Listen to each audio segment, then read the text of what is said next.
Hey everyone, my name is Spencer Hardwick, and I'm here with my wife, Phyllis Hardwick, who is a candidate for the Missouri State House of Representatives for District 19. We're doing a segment called Coffee with a Candidate where we get to understand Phyllis a little bit better. We're in our home on this beautiful morning, and so it's okay, I'm going to ask you a few questions. Absolutely. So first and foremost, why did you decide to run for the Missouri State House of Representatives? For moments like this one, we're in a moment where it's become quite clear that we need strong leadership to be able to make the right choices. And unfortunately, I don't think that those decisions have always been made with people in mind. And I am running because I'm from a neighborhood that believes deeply in collective action. It was a whole host of teachers, neighbors, parents, and family members that were responsible for supporting me and becoming the person I am today. And it is that same responsibility that I feel to others is why I've decided to run for office. We're also in really unprecedented times right now with COVID-19. Yeah. Can you talk a little bit about how you feel the state has responded or our region has responded to the pandemic? Yeah, unfortunately not very well at the state level. I think that we were on a lot of lists for making some of the stronger interventions very late.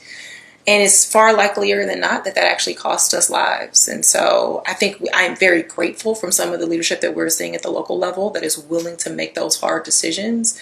And the reason why I'm running is because I'm comfortable with making those hard decisions, even if they're unpopular, with people in mind. What are some things that you hope to accomplish if you're elected? There's three things. I think District 19 is an amazing place. It's one of the most diverse districts in the entire state. I mean, we have parts of our district that we refer to as Judges Row that has these gorgeous Victorians that sit in the skyline of downtown Kansas City. And then we have some portions of our district where folks there have not gotten access to the same opportunities. Therefore, the reality is their neighborhoods don't have the same resources that we do in Judges Row. So I do think that we have an opportunity to ensure that there is more fairness and opportunity across the district. In order for us to accomplish that, it's three things. The first one is that we need a stronger workforce. For a while, we talked about 21st century jobs that can not only give folks access to a living wage and very productive work, but also jobs that are resistant to automation. I think the thing about COVID that is becoming clear is that we need jobs that are both 21st century. We also need jobs that are recession and pandemic proof. Right now, we are home in our district to a lot of folks doing work as cashiers and mail persons and the like. And that work often didn't get the amount of respect that it deserves, with particularly access to great wages. But right now that work is far more dangerous than some other work that folks that even you and I are doing. And so I do think that we have the opportunity as we rebuild the economy to ensure that we're putting people in mind and creating more recession and pandemic-proof jobs. I think the second thing we need to do is that we need a better education system. We are home to 2 school districts in our district in addition to charter schools. And we spend a ton of time talking about how they are different. But I think that we should focus a little bit more on what they all need, which is access to better funding, so that they can deliver the education they need for us to be able to create those pandemic and recession-proof jobs. And the third thing I would go to Jeff City wanting to fight for is a stronger community. I think that we have not been able to, one, leverage the diversity of our community, but two, we have not been able to push for some very common sense things that would make our community stronger. That looks like more affordable housing, and that also looks like more common sense gun laws. And so I am ready and able to go to Jeff City because I would be laser focused on those three things, but also sensitive to the opportunities of our district being as diverse as it is. I want to zoom in really quickly on the district. You talked about this has been our home, and now it's been for a few years. Going back to that decision, I remember that you were largely driving the boat. And I was not driving the boat. I was just putting the fuel in the tank, honey. At any rate, we've been here for a few years. I found it to be an amazing neighborhood, but can you kind of dig into a little bit what you found about it and what this area needs to do? Yeah, so I came to Kansas City again with that collective responsibility in mind to give back to a neighborhood like mine. I had the fortunate opportunity of starting my teaching career at Northeast Middle, back when Northeast Middle was a K-8 and back when KCPS was KCMSD.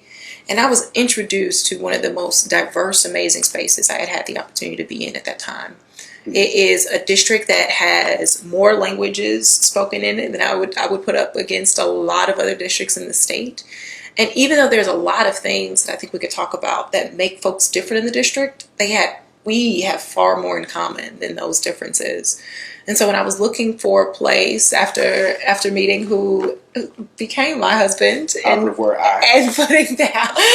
putting down roots and buying a home, I couldn't help but remember the amazing diversity that was in the Northeast area in particular, and had the opportunity to buy a home. And it's one of the best decisions I've ever made. I think you would agree. Isn't that right, honey? I actually would. As a South Kansas City, I wasn't super familiar with the Northeast, but it's been really awesome to see everything that you just talked about. So I'm grateful. You're right.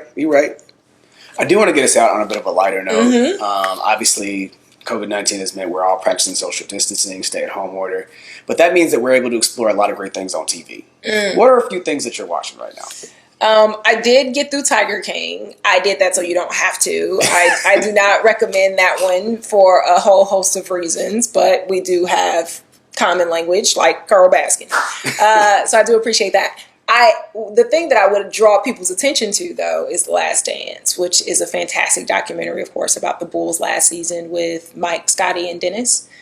I love it for a whole host of reasons. Even though I followed the Bulls path like a lot of Midwesterners, I think that we often forget about 84, 85, Doug Collins coached Mike, where he was just coming in and dunking on everybody. I think we are far more familiar with the fadeaway jumper Mike, and it's been cool to see that legacy kind of come back. So I'm excited about that. I also just love the dynamics and interactions of the Bulls. They remind me a ton of the Teenage Mutant Ninja Turtles. I mean, you got Master Splinter as Phil Jackson, the Zen guy. He was able to take all these personalities and kind of build a cohesive team, while they're all very much separate people.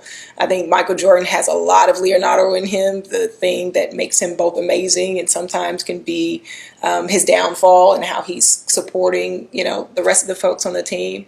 And then I would like to call us out. Dennis Rodman is often misunderstood in the same way Raphael is. I think he's a critical part of the Teenage Mutant Ninja Turtles, but sometimes I think the challenges that he's working through emotionally and what his role is on the team, you saw that kind of called out in one of the last episodes, where Scotty came back and Dennis had a kind of visceral reaction to that, trying to redefine his role on the team.